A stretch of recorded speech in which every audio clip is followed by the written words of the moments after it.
Wilson. I'm a fiber artist and also an instructor. I love to teach the students all the things that I know so that I can share my knowledge with them.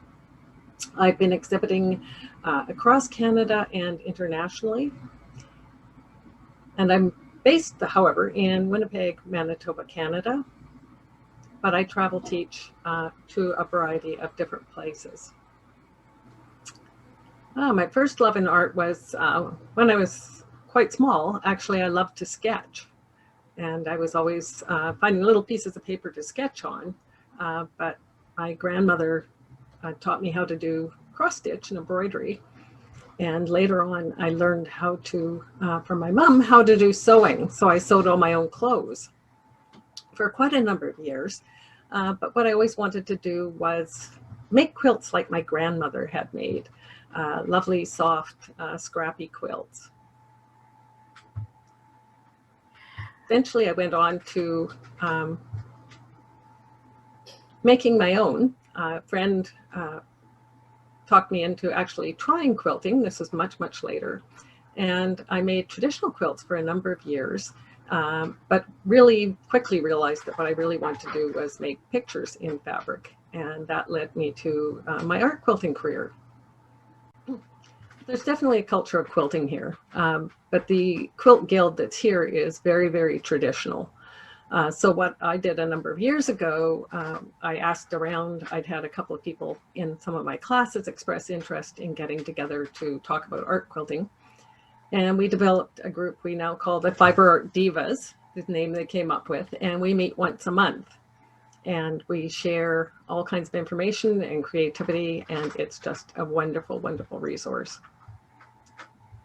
Well, I do a lot of different things. My focus is art quilting, and with a specialty in portraits, although I do landscapes and nature-related quilts as well. But I also teach. I really love the teaching, and I've gone from in-person teaching some years ago, actually, not just with COVID, to online teaching. And I have an online course for fabric portraits. But now I'm getting more into the actual virtual teaching as well. Very. I love people. I've always been drawn to the human figure, but I at one point owned an architectural antique business, which was basically anything you needed for your old house to restore it. And part of that fascination was the people that had lived in the old houses and what their lives would have been like. So that's kind of led to my whole series on vintage portraits, like the one in behind me here. It's, I look for pictures in secondhand shops and antique shops, vintage photographs, generally black and white, of course. And then I try and reimagine what that person would have been like, what their dress indicates about them. And in this case, I call this one Isabel. I have no idea what her name actually was, but when I was doing my research on her dress, it turned out that was a debutante dress, which was kind of interesting. So I always research sort of the history of the era of the photograph and try and bring some of that back into it and really capture the character of the person in fabric.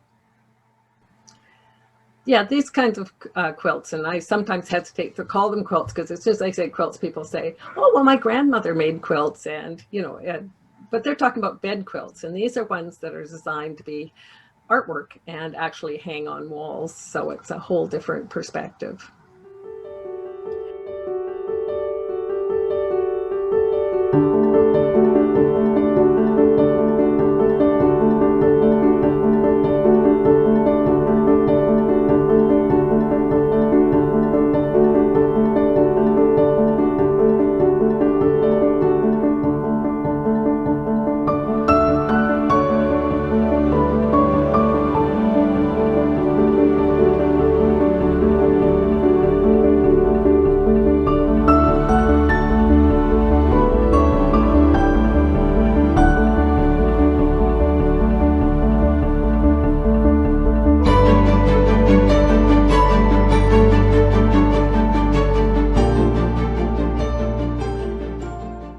Not museums. I've had a number of solo shows in art galleries, however. which has been very, very exciting. And I've done a number of group exhibits with an organization I belong to, the Fibre Network, which is a Western Canadian cooperative of fibre artists. You're usually looking at somebody who is probably minimum 55 and older. Occasionally I have somebody younger who follows me, but it's sort of that thing where women have more time as they get older, the kids have left home, to actually delve into more of the quilting realm. So that I would say 99% female. We do have one or two male who follow my my Facebook and my blog, but that's usually it. I love my sewing machine. I've done some hand quilting early on, but I like the way you can use a sewing machine to draw on the fabric, and I can add all kinds of detail to my portraits with my sewing machine. And of course the quilting is much faster if you're doing it by machine. Now I work from the photographs, and so then I'm drawing them out and I enlarge them to whatever size I want. And if I'm doing full figures, then I'm trying to enlarge them to almost life size. The big thing I find in the class is people aren't used to creating their own designs. And so that's a bit of a steep learning curve for people to figure out how do you edit the photograph so that you bring out the values in it so you can see the shading, so that then you can create a pattern from that. And that's kind of the biggest challenge. So you do use the computer a little bit in there, but you're not using it to create the pattern, you're using it to edit the photograph and to bring out the values. I can appreciate that because I dye all the fabric for the skin tones for my portraits, because it's incredibly difficult to find fabrics that are good skin tones, especially in I use about 5 values, and so then I need to have 5 values that blend very smoothly so that there's not a big jump between them. So when you put them together to create a face, it looks very rounded, it looks very 3D, quite realistic. So I love hand dyeing my own fabric. I do use a lot of commercial fabric as well, but definitely for the skin, I'm using my own hand dyes. Not what I'm doing. I would say that traditional quilting is much more technical than art quilting. Although you can get in, I guess depends what realm of art quilting you're into, but what I'm into, there's the ability to use a computer to edit photos and that kind of thing, but beyond that, it's pretty straightforward process to create a portrait. I usually, if I'm doing one of my portraits, I'll go through all my old photographs and find the one that appeals to me the most at that point in time. And of course, then I'm also looking at the quality of the photograph, because if it's very fuzzy, I might love it, but it's going to be really hard to work with. So I have to take that into consideration. But yeah, it's a bit of a spontaneous, oh, I really like this one, so okay, I'm going to go with that one, and I'm going to start creating that one. No, I never have, other than when I pick a new photograph, then I'm trying to figure out what era exactly it's from. So then I'm looking at other blogs and so on online to find out where that fashion might fit in terms of era. And then I'm looking at what is it about that that makes it interesting. I did one of a fellow I called the Dandy, and he had these very voluminous pants on, and I thought, well, that must be 50s. And it turned out it was like early 1900s because of the hat he had on. I thought, oh, okay, like I've really learned something about fashion here. That, well, I know it always cycles, but it was really interesting to find out that the big bulky pants had been quite fashionable way back when. Biggest challenge is getting going. So many people are, I can't draw. I'm afraid I'll spoil it. And even when you're experienced, you're going to have some pieces that don't work the way you think they're going to. And maybe you toss them, or maybe you try and rework them. But it's really getting started, I find, is the biggest roadblock for people. Once they get into it and start trying some things, then they really get that enthusiasm going, and it's really much easier to progress from there. No, I love all colors. Personally, I like blue and red, but I find that when I'm doing my quilts, I'm looking to, partly because I'm doing vintage ones, I'm looking to what were the colors of that era, and can I incorporate those in the quilt and make that work? Because they're black and white photos, I can pick whatever colors I want. But I like to go with that sort of historical feel, and so I'm picking colors that way. About 64 by about 50. So it's small for in relationship to a bed quilt, but big for a wall quilt. Yeah, exactly. There's an organization in the States called SACWA, or Studio Art Quilt Associates, of which I'm a juried member. And their premise was they started the organizations because they wanted to promote quilts as art. And it's all about being an art quilter and actually being an artist versus just being a quilter and doing traditional quilts.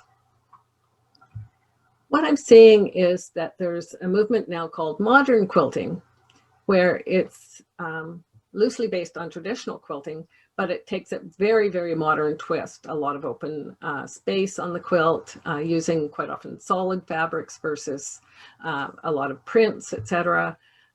Quite often abstract designs. They're really quite stunning. And that's where I see the younger quilters tend to get into the modern quilting movement, because that's something that really, really appeals to them. It's different from the traditional quilting.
At this point, it's largely experience. But yeah, when I'm working, I try and make sure that I've got all my piles of fabric, especially if I've got them sorted by value, sorted out very carefully so that I'm not picking up the wrong one at the wrong time, sort of thing.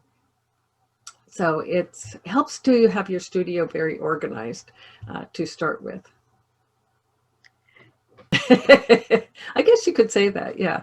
I mean, some art quilters say, well, it's just a real mess until I get a project done. I find that I like to kind of tidy up after each step, but be ready, have my stuff out ready for the next step. If it gets too messy, then I find it's difficult to work for me. I like to have that sense of order in my studio. With difficulty. There was one rather large piece I did that was an outdoor scene. And when I looked at it and I had it pretty much finished, it was already quilted, I had it hanging on the wall, and I thought, there's something wrong with that. And I decided to cut off the bottom 6 inches and redo it because it was way too much sort of pavement at the bottom in that case.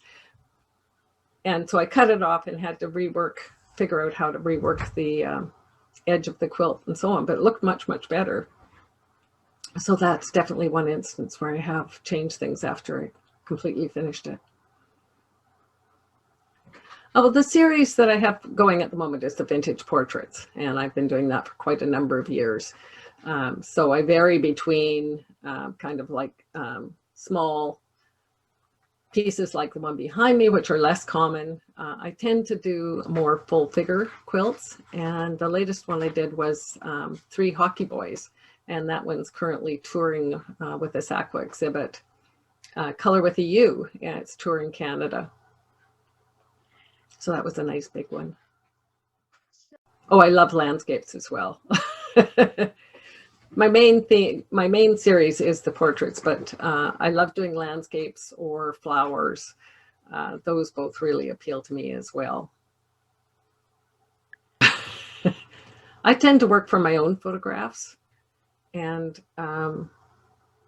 use original material rather than trying to recreate something that somebody else has done. Yeah.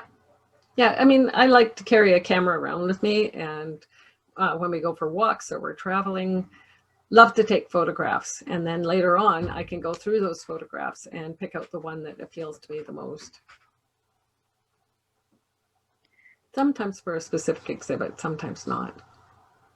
I don't think so. Other than, you know, as I said before, I owned an architectural antique business, and then my real interest in what the people would have been like way back then led to this sort of looking at vintage photographs. That's as close as I've gotten to doing that kind of thing.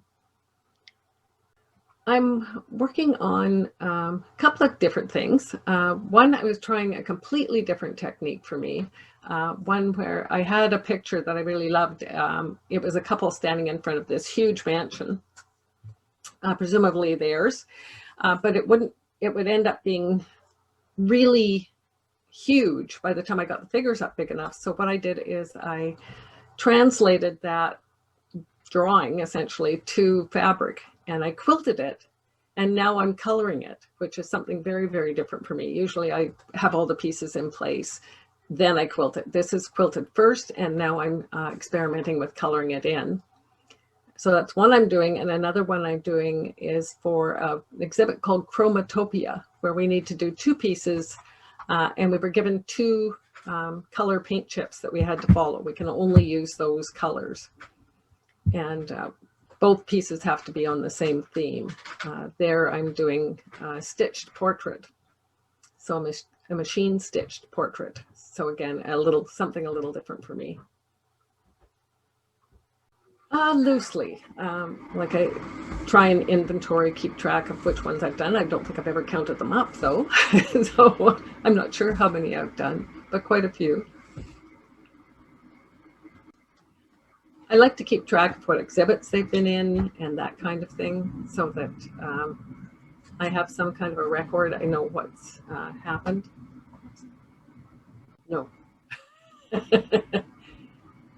No, nobody else seems to be that interested, which is kind of interesting. I did teach my niece some sewing, but currently she's really, really busy at university. So maybe down in the future, she will pick it up, but not right at the moment. Don't think so. It's got similarities to painting in that you're looking at your values and shading. And I used to do folk art painting, and I found that that really helped me in terms of interpreting from a photograph the way the light comes and so on. So I don't think it's any more difficult. In some ways, I think maybe it's easier. So I guess it depends on your perspective. I do hand embroidery. I do all kinds of hand embroidery, so I really, really love it. I haven't so far. That's something I've been actually considering, but I haven't done anything with it as yet. I love teaching. It's seeing the students grasping the technique and then actually running with it. In fact, in my last portraits class, usually people get maybe 1 portrait done during the class period. And I've got a couple of people who are starting on their 3rd, which is just amazing. I just love that they've been able to really grab hold of it, and they've taken it in their own direction, and that's what it's all about. I just find that really energizing for me, and I just love interacting with the students.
Yeah, I have one called Facial Expressions. It's an 8-week course, and it takes students right from the very beginning, choosing a good photograph, to how do you edit it, to creating your pattern, then choosing your fabrics, creating the portrait.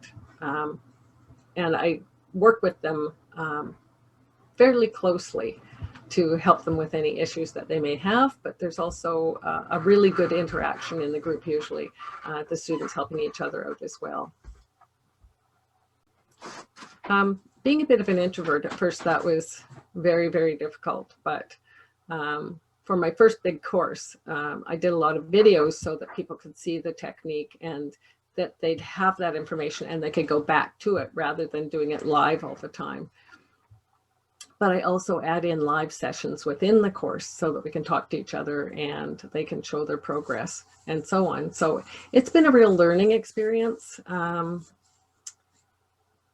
do you go from, you know, doing your own thing to actually being out there and presenting to other people? It's been interesting. It's been good. Sort of.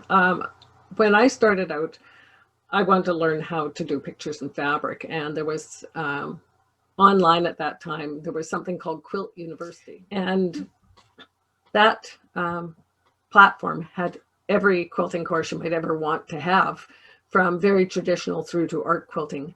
And I swear I took just about every art quilting course that they had. And that really gave me a good grounding. And even now, I take the occasional technique class to see if there's something more that I can incorporate into my work. No, it certainly doesn't. And I always caution my students that in any quilt process, that they're going to run into a point at which they think it's all horrible and, you know, they should have just tear it up and throw it away and start over. But if they work through that, that they will come out with something they really like. Sometimes you get to the end and you think, yeah, I could have done that differently or something like that. I think it's really important to not classify it as a failure, but as an experience, that I've learned something from that piece. And yeah, I won't do that again, kind of thing. Or you look at it as, okay, you get to go away for a while and sort of relax and give yourself some space from the piece. And then you go back and say, okay, how could I correct this? The first thing, I mean, of course, is that you're really disappointed it didn't work out the way you thought it would. But if you give it time, sometimes you go back and you say, okay, well, I can do this and this and this, and that'll make it the way I want it to be. Unfortunately, no. I've been spending more time trying to get geared up for virtual teaching. So I guess in that sense, it's been productive, but in maybe the wrong direction, because I find that I'm not spending as much time on my art as I would like. And that's something I'm working on correcting.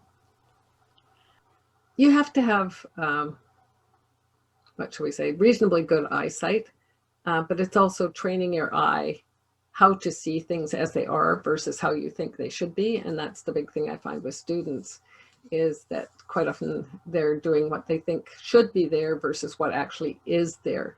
So I put in all kinds of checklists and so on to say, okay, did you check these things? Did you make sure that everything's in the right position, the eyes aren't tilted, etc. But yeah, eyesight can be a big consideration. I have heard of people who were blind who were able to quilt. Of course, they had help. They had somebody helping them choose colors, and they had some kind of method of setup so that this was more traditional quilting, of course, set up so that they could do it. Abstract quilting, I don't know. Be interesting to see. I think possible, depending on how you were positioning pieces, and maybe if you weren't sewing so much, but just gluing pieces.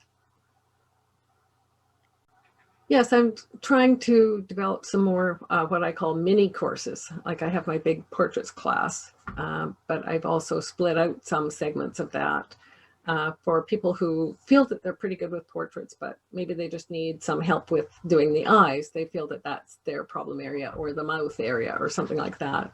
So I've been doing little mini courses like that, and I have plans to do a few more of those this year as well. It depends whether you're talking traditional or, art quilt. Traditional quilt, if you're doing a fairly simple one, you could do it in a day. At least the quilt top. Take longer to do the quilting, but it wouldn't take terribly long. I find that the portraits that I do, generally it takes me about a month to create one of them, and that's if I'm in the studio a fair amount of the time, at least 5 days a week. And if it's bigger, like with the 3 boys, I'm probably looking at a couple of months. I usually like about 15 at a time. That's a nice number for good interaction. Inevitably, I find 1 or 2 people, for whatever reason, aren't as active in the class, and that's okay, but you need a fair number of people in the class to really make it work well. My big thing is just try it. Get out there, get a few basic tools, find somebody who has at least some basic knowledge in the area, and get them to help you just get started. It's just it's the getting started. It's sort of a feel the fear and do it anyway kind of process. Once you're started, you'll find that you absolutely fall in love.